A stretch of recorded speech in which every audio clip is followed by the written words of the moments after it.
Nós estamos na nossa série de exposições em Tiago. Hoje nós vamos ver Tiago 4, 13 a 17. Por favor. A segunda marca de um coração sujeito a Deus é a mudança na maneira que entendemos a soberania de Deus e como planejaremos, como agiremos a partir disso. A palavra do Senhor diz: atendei agora, vós que dizeis, hoje ou amanhã iremos para a cidade tal, e lá passaremos um ano, e negociaremos, e teremos lucro. Vós não sabeis o que sucederá amanhã. Que é a vossa vida? Sois apenas como neblina que aparece por instante e logo se dissipa. Em vez disso, devias dizer: se o Senhor quiser, não só viveremos, como também faremos isto ou aquilo. Agora, entretanto, vos jactais das vossas arrogantes pretensões. Toda jactância semelhante a essa é maligna. Portanto, aquele que sabe que deve fazer o bem e não faz, nisso está pecando. O princípio é mantido. O princípio que falamos na semana passada, de que aquilo que fazemos demonstra como está a nossa intimidade com Deus. Demonstra o quanto nosso coração está sujeito a Deus. Nesse caso, a maneira que planejamos a nossa vida, como nós pensamos a respeito do futuro, revela como está nosso coração com Deus. Tiago constrói sua linha de raciocínio aqui de forma simples, de forma direta. Existem dois discursos. O primeiro, que é marcado pela sabedoria terrena. O segundo, que é marcado pela sabedoria do alto, e que deveria ser o discurso que eles deveriam pronunciar. E que também nós devemos pronunciar. Deus não quer que deixemos de planejar. Ok? Eu não quero que a gente escute esse sermão, essa pregação, e pensemos que Deus não quer que planejemos. Não é isso. Ele não está falando para pararmos de pensar no futuro. Aliás, ele mesmo diz que, de certa forma, nós devemos planejar e pensar nas coisas futuras. Mas ele está nos chamando para lembrarmos que a marca do coração sujeito a Deus é viver a soberania de Deus. Não só viver a soberania de Deus, mas também rejeitar uma falsa autossuficiência que um coração egoísta tem. Todo coração egoísta possui uma falsa autossuficiência, uma ilusão de autossuficiência, uma ilusão de ser soberano. Então ele começa dizendo: ouçam agora vocês que dizem, hoje ou amanhã iremos para esta ou aquela cidade. Passaremos um ano ali, faremos negócio e ganharemos dinheiro. Ouçam agora. Esse começo nos lembra sobre as orientações do capítulo 1, versículo 19, que diz pra gente: estejam prontos a ouvir, tardios para falar. É como se ele estivesse orientando e alertando eles. Vocês estão falando, mas precisam ouvir primeiro. Como Abraão, que ouviu e obedeceu. Agora, nós precisamos ouvir e obedecer. Vocês que dizem, Tiago está dizendo, antes de dizer, deveriam ouvir a voz de Deus.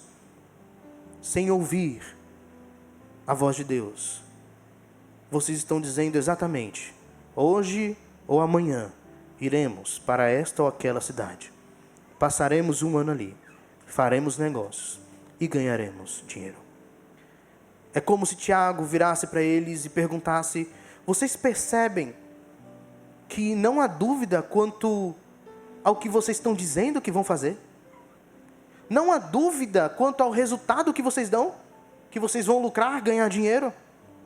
Poderíamos até perguntar: como é que essas pessoas conseguem ter tanta certeza sobre o futuro? Hoje em dia seriam até uma espécie de coach, né? Eu vou fazer isso, eu vou ganhar aquilo, dessa forma, e a gente tem que ter esse pensamento positivo, e é o pensamento positivo que leva a termos aquilo que queremos. A certeza deles é baseada numa falsa soberania do coração. Ou podemos afirmar que aquele que vive entregue a si revelará um coração que se acha autossuficiente. O ponto central não é se devemos ou não planejar, como nós falamos, mas o quanto nosso planejamento revela onde está o nosso coração. Essa é a autoanálise que nós devemos fazer. O quanto nosso planejamento revela sobre onde está o nosso coração. Tiago, então, nos dá algumas características. Eu vou dividir o texto nessas características, ok? Então ele dá algumas características, 5 características de um coração que vive na ilusão de ser soberano, ou na ilusão de ser autossuficiente. A primeira característica é que o coração que vive na ilusão de ser autossuficiente, ele é autocentrado. Vamos olhar aqui de novo o que eles dizem. Hoje ou amanhã iremos para a cidade tal, passaremos um ano, negociaremos, teremos lucro. Está sempre na primeira pessoa os verbos. Seus planos visam a si e os seus desejos. Mesmo que aqui esteja no plural, uma espécie de várias pessoas juntas dizendo, não é para a gente entender dessa forma. São pessoas individuais que diziam, então por isso que Tiago coloca aqui de forma plural. Mas a ideia é que essa fala muito sobre o que eles querem para eles mesmos. Meio que abandona ou tira de vista tudo aquilo que está ao redor deles. As pessoas, o próprio Deus.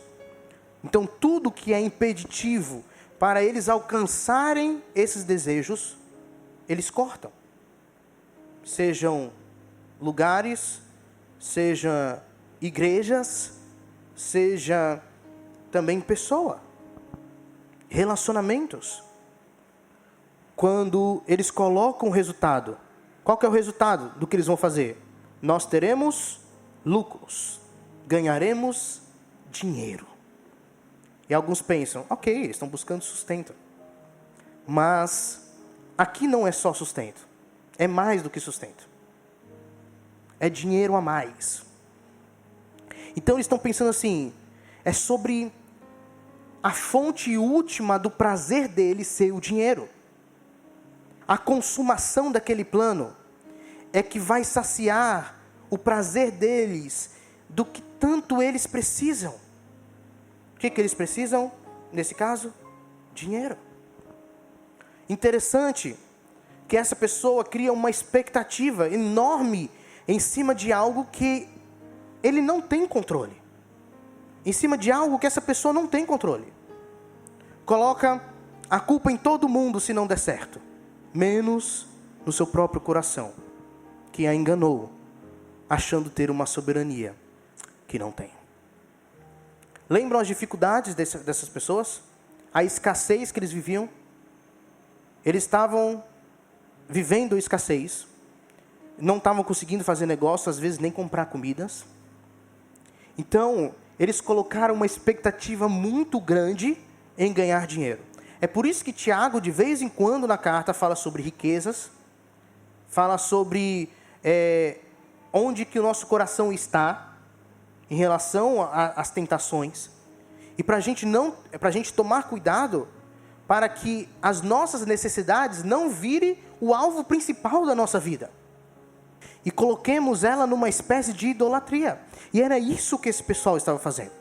Eles estavam, de certa forma, precisando de dinheiro, mas a gente sabe que Deus não deixava faltar, ok? A A gente vai ver isso no decorrer da carta, ainda no capítulo 5. Mas eles estavam precisando de dinheiro, mas eles fizeram disso algo que eles deveriam buscar acima de todas as coisas. Não uma consequência de buscar o reino de Deus e tudo que pertence a Deus, e essas coisas vos seriam acrescentadas.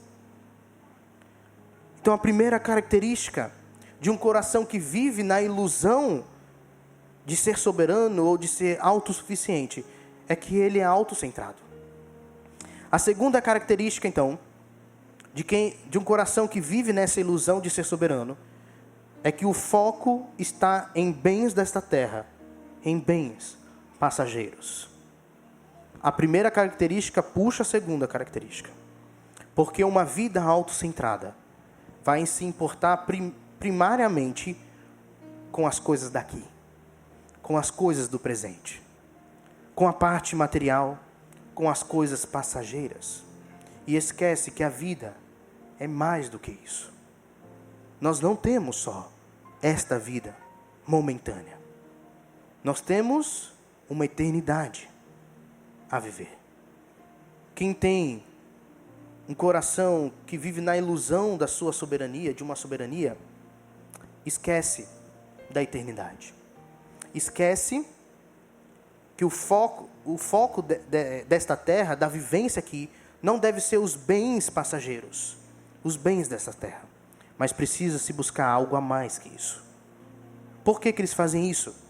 O coração vai buscar segurança, e quando eles olham para a realidade, eles buscam a segurança no dinheiro, ou pessoas, ou emprego, e esquece que segurança só podemos encontrar naquele que não é passageiro, naquele que não é finito, naquele que é eterno, o nosso Deus. Então, o coração que vive na ilusão de ser soberano, de ser autossuficiente, ele primeiramente é autocentrado. Ele tem um foco nos bens desta terra e nos bens passageiros. E também, ele há uma cegueira para a realidade da complexidade da vida. Por conta dessa cegueira, o coração nega que a vida tem mistérios, que não dá para fecharmos todas as pontas e conhecermos tudo. Por isso, se colocarmos nossa expectativa na realização do plano e não em Deus, nós nos frustraremos. Até porque ninguém pode dar certeza do que acontecerá amanhã. Olha o que ele diz: vós não sabeis o que sucederá amanhã. Vocês não sabem, ninguém sabe de fato o que vai acontecer amanhã. A gente pode sonhar, imaginar o que vai acontecer. Mas quem sabe o que vai acontecer amanhã? Só Deus. Somente aquele que tem um plano perfeito das coisas. Então eles estavam cegos, negando a realidade da vida, que é mais complexa do que simplesmente as coisas que aparecem na frente deles. Não é simples assim falarmos o que vamos fazer por toda a nossa vida e que isso vai acontecer. Não. Há uma complexidade, há mistérios na vida que não pertencem a nós, que não pertencem a pessoas finitas, somente a um Deus infinito. Então nós vemos até agora 3 características de um coração que vive na ilusão de ser soberano ou de ser autossuficiente. Primeiramente, ele é autocentrado. Segundo, ele possui o foco em bens dessa terra, bens passageiros. Há uma terceira característica, que há uma cegueira para a realidade da complexidade da vida. E a quarta característica, há uma cegueira para a realidade da nossa finitude e da nossa fragilidade. Ele diz aí no versículo 14: que é a vossa vida? Sois apenas como neblina que aparece por um instante e logo se dissipa. Esta vida é um sopro, passa rápido. Nós não controlamos a neblina, o vento que vem e vai. Assim como não controlamos nossa vida. O coração que se acha então autossuficiente, esquece que as coisas da vida e até a própria vida podem ser tiradas a qualquer instante. Às vezes estamos em um bom emprego e vem a demissão. Podemos perder bens, pessoas. Nós vimos recentemente o que aconteceu rapidamente, de forma rápida, quer dizer, lá no Rio Grande do Sul, mas que permaneceu e permanece ainda. As dores, as perdas, materiais, pessoas. Mas o interessante para nós, que temos a Cristo, é que dentro dessa realidade de que somos frágeis, nós podemos e devemos viver que nem Cristo, que nem Jó, que nem Abraão. Jesus, ele sabia do sofrimento. Jesus entendia o plano de Deus. Ele obedeceu a Deus. O que Jesus disse na sua oração? Se possível, afasta de mim este cálice, mas que seja feita a sua vontade. Jesus sabia, sentia, sofreu e mesmo assim obedeceu. Ele abraçou a fragilidade da humanidade, mas foi obediente. Jó e Abraão não entendiam os planos de Deus, diferente de Jesus, que entendia os planos de Deus. E mesmo Jó perdendo seus filhos, riquezas, perdendo amizades, perdendo até o respeito da sua esposa, ele continuou íntegro e obedeceu a Deus. Abraão não entendia o porquê de sacrificar o filho da promessa, mas obedeceu a voz do Senhor sem reservas. Ele sobe para o Monte Moriá com seu filho, a lenha. Abraão praticamente não abre a boca, nós vemos isso na narrativa, para reclamar, para perguntar, ou até falar algo. Abraão responde ao seu filho, que pergunta: onde está o cordeiro? O que Abraão diz? Deus irá prover. Ele não abre a boca. Abraão depositou todas as suas expectativas em Deus. Assim como Jó entendeu. Assim como Jesus viveu. Ou seja, feita a sua vontade. Ele sabia que o melhor lugar para se planejar, para se estar, é na dependência de Deus. E isso consegue quem tem o Senhor Jesus Cristo. Há 4 características que nós vimos de um coração que vive na ilusão de ser soberano, de ser autossuficiente. Ele é autocentrado. O foco está em bens dessa terra, bens passageiros. Há uma cegueira para a realidade da complexidade da vida. Há uma cegueira para a realidade da nossa finitude e da nossa fragilidade, que somos finitos e frágeis. E por último, no versículo 15, ele vive o oposto da submissão a Deus. Ele não vive o que Tiago está falando para a gente fazer. Ele diz: em vez disso, devias dizer: se o Senhor quiser, não só viveremos, como também faremos isto ou aquilo.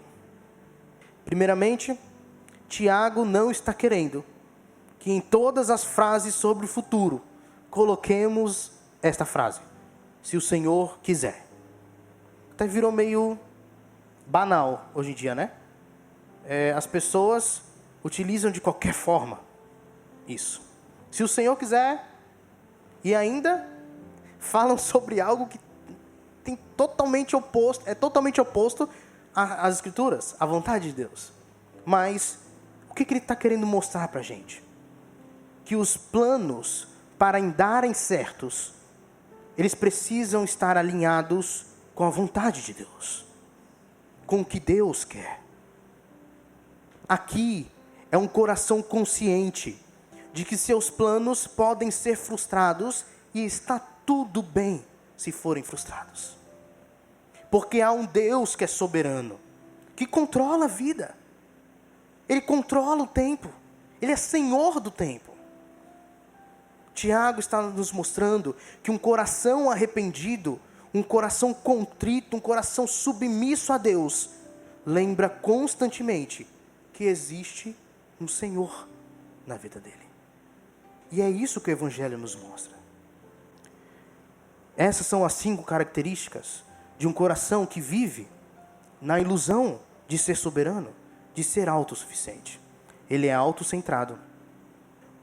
Tem o foco em bens dessa terra, bens passageiros. Há uma cegueira para a realidade da complexidade da vida. Há uma cegueira para a realidade da nossa finitude e fragilidade.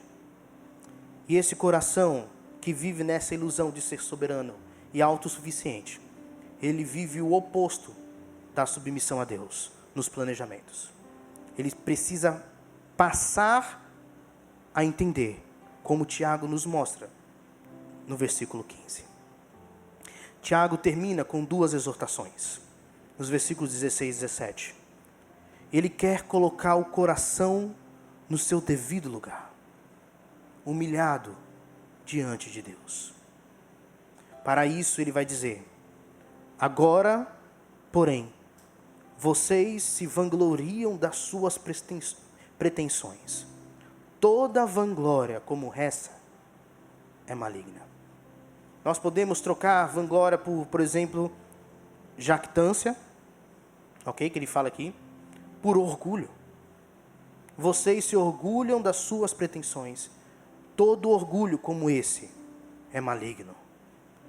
Tiago está demonstrando para nós que planejar sem Deus, pensar no futuro sem confiar a Deus o futuro e em Deus, é consequência de um coração orgulhoso.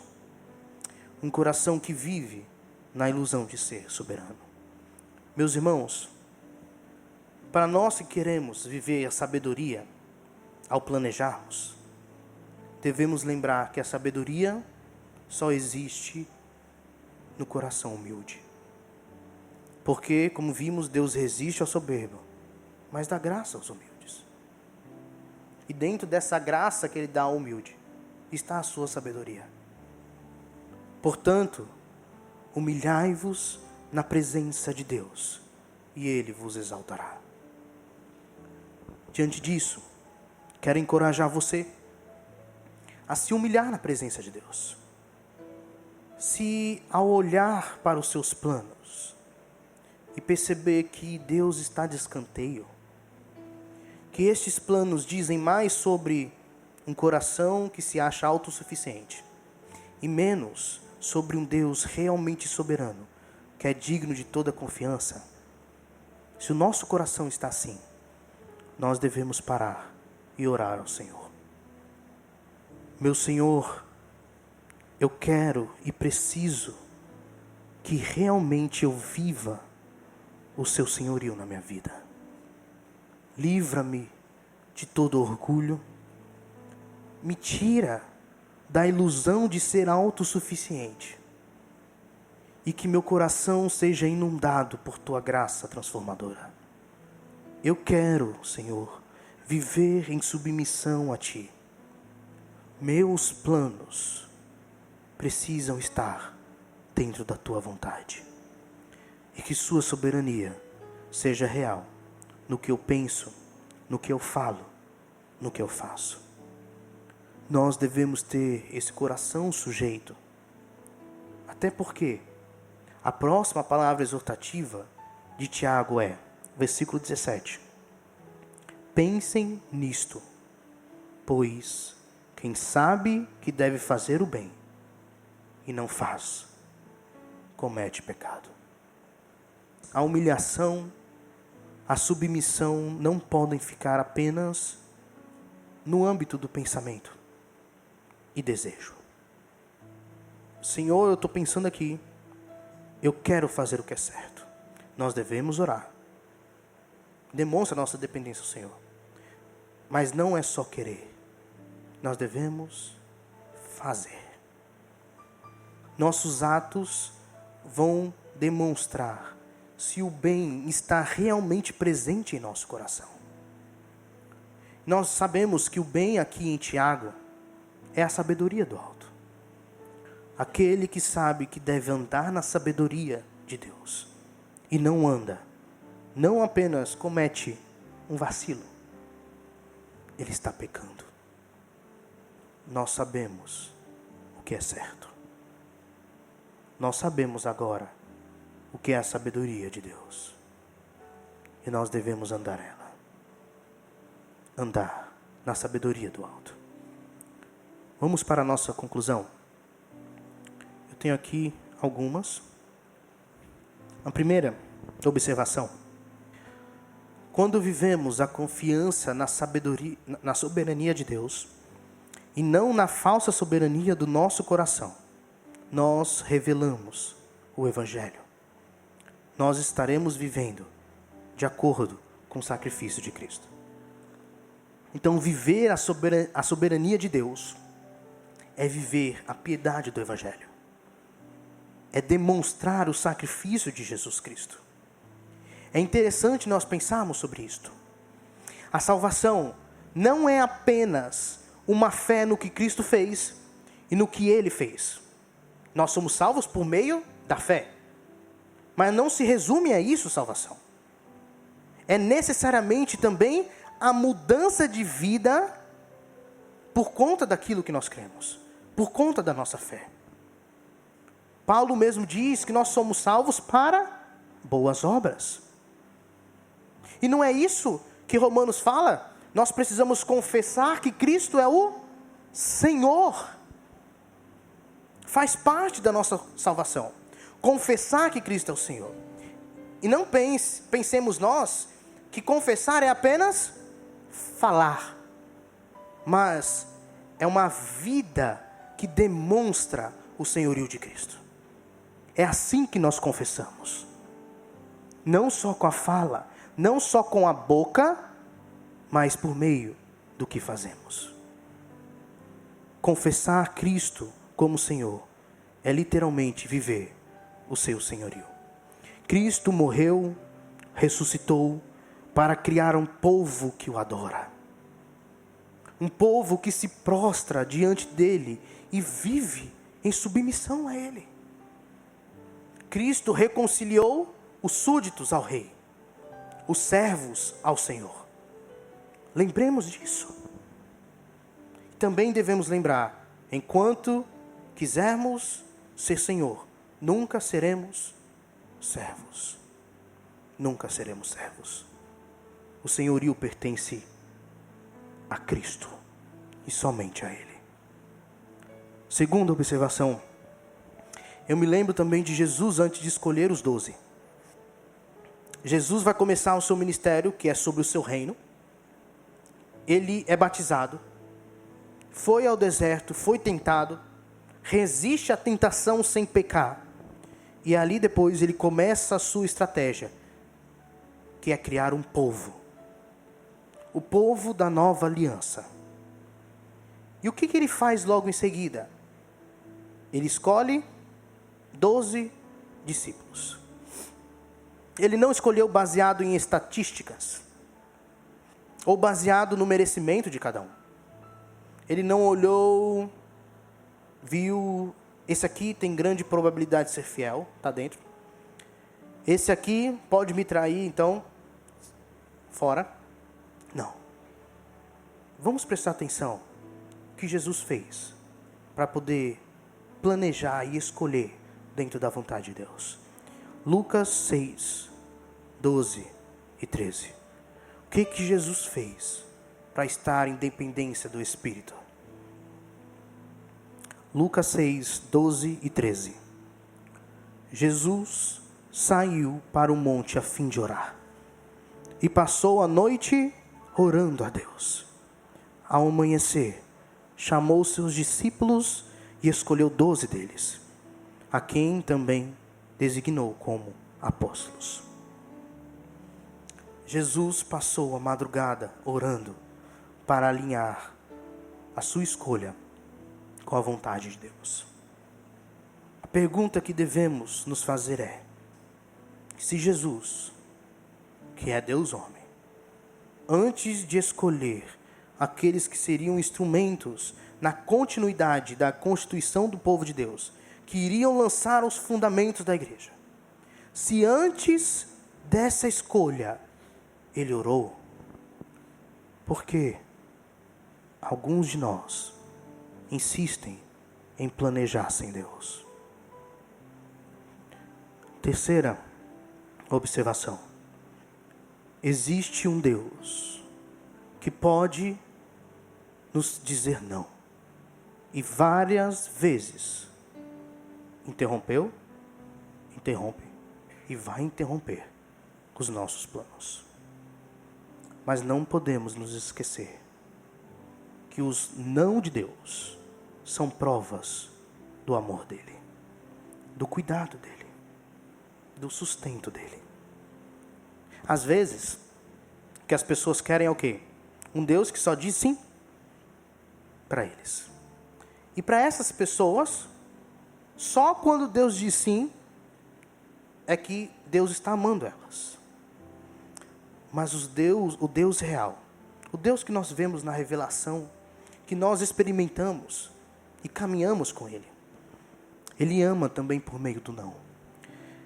E isso é consolo para nós, meus irmãos. Receber o não de Deus é receber uma resposta daquele que é soberano. Muitas vezes traçamos planos que aparentemente são ideais, mas Deus interrompe, porque não era ideal. Pensamos que nossos planos, que o nosso plano é um navio que não pode naufragar, grande como a Arca ou Titanic, mas na realidade somos um bote de plástico. Naufraga facilmente. E quando estivermos olhando o bote afundar, lembremos, isso é Deus cuidando de nós e nos mostrando que nosso coração não pode ser soberano. Ele é soberano. Ele sabe o que faz. Por último, essa vida é passageira, mas logo após entraremos na eternidade. O que faz pensarmos neste contraste entre o agora, que é passageiro, e o em breve, que é para sempre. E perguntarmos: como estamos vivendo nossa vida, que é um sopro, sabendo que temos uma eternidade diante de nós?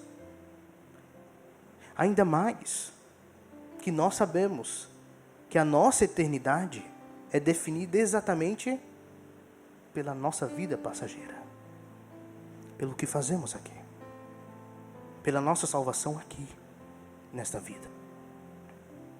Nós gastamos o tempo ou investimos ele para a eternidade? Esse é um chamado para olharmos o que fazemos e planejamos fazer. E se nessa análise, como nós vimos na oração, que nós devemos parar e orar, se nessa análise nós encontrarmos mais a respeito de nós mesmos do que sobre Deus, sua igreja e seu reino, nós devemos nos arrepender, nos sujeitarmos a Deus e reformular o que fazemos, o que planejamos, para refletir aquilo que tem valor eterno. Tem um poema de Charles Studi que diz assim: 2 pequenas linhas um dia eu ouvi nos caminhos agitados dessa vida, trazendo convicção ao meu coração, e que jamais se afastaram da minha mente. Apenas uma vida, que logo passará. Somente o que é feito para Cristo permanecerá. Apenas uma vida, sim, apenas uma. Em breve suas horas fugazes passarão. Então, naquele dia, meu Senhor encontrarei, e diante de seu tribunal estarei. Apenas uma vida que logo passará. Somente o que é feito para Cristo permanecerá. Apenas uma vida, a suave e mansa voz gentilmente suplica por uma escolha melhor, me convidando a deixar meus objetivos egoístas e a santa vontade de Deus me apegar. Apenas uma vida que logo passará. Somente o que é feito para Cristo permanecerá. Apenas uma vida, alguns breves anos, cada um com seus fardos, esperanças e temores, cada um com os labores que devo cumprir, vivendo para mim mesmo ou em sua vontade. Apenas uma vida que logo passará. Somente o que é feito para Cristo permanecerá. Quando esse mundo severamente me tentar e Satanás uma vitória conquistar, quando o meu eu seus próprios caminhos buscar, então ajude-me, Deus, a alegremente declarar: apenas uma vida que logo passará. Somente o que é feito para Cristo permanecerá. Dá-me, Pai, um profundo propósito, na alegria ou na tristeza, a tua palavra guardar. Ser fiel e verdadeiro, seja qual for o conflito, te agradando em minha vida diária. Apenas uma vida que logo passará. Somente o que é feito para Cristo permanecerá. Ó, deixe meu amor com fervor queimar, e que possa do mundo agora me voltar, vivendo para Ti, e para Ti somente, trazendo prazer a Ti em Teu trono. Apenas uma vida que logo passará. Somente o que é feito para Cristo permanecerá. Apenas uma vida. Sim, apenas uma. Agora me deixe dizer: seja feita a tua vontade. E quando finalmente ouvir o chamado, sei que vou dizer: tudo valeu a pena. Apenas uma vida que logo passará. Somente o que é feito para Cristo permanecerá. Essa vida é frágil. Nós somos limitados. Mas nós temos uma vida eterna para investir. E como nós dissemos em uma pregação que falamos sobre a célebre frase de Paulo: porque para mim o viver é Cristo e o morrer é lucro. Que a ideia para aqueles aos quais Cristo é vida, a morte é lucro, porque a eternidade será marcada por uma vida infinita com Cristo. Nós não devemos temer a morte. Nós não devemos temer a fragilidade da vida. Nós devemos temer nesta vida não vivermos aquele que deu a vida por nós. Não vivermos Jesus Cristo. Ore, haja, planeje, mas sempre lembrando quem é realmente soberano e que devemos viver nessa vida para refletir a soberania de Deus, investindo no reino, investindo na eternidade. Apenas uma vida que logo passará. Somente o que é feito para Cristo permanecerá.